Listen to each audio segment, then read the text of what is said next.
హోలీ ఎందుకు జరుపుకుంటామో మీకు తెలుసా? పూర్వం హిరణ్యకశిపుడు అనే అసురరాజు ఉండేవాడు. అతనికి చాలా అహంకారం.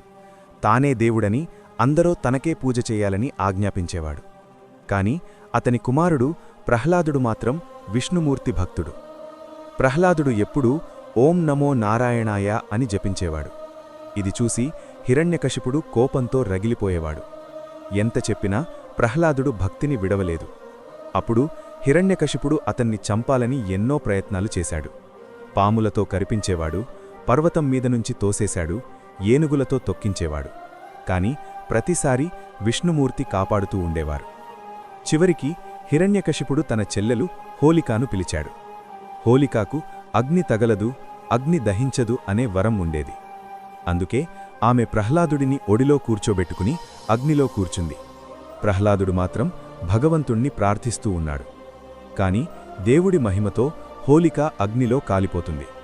భక్తుడైన ప్రహ్లాదుడు మాత్రం సురక్షితంగా బయటపడతాడు. అదే రోజు హోలికా దహనంగా జరుపుకుంటాం.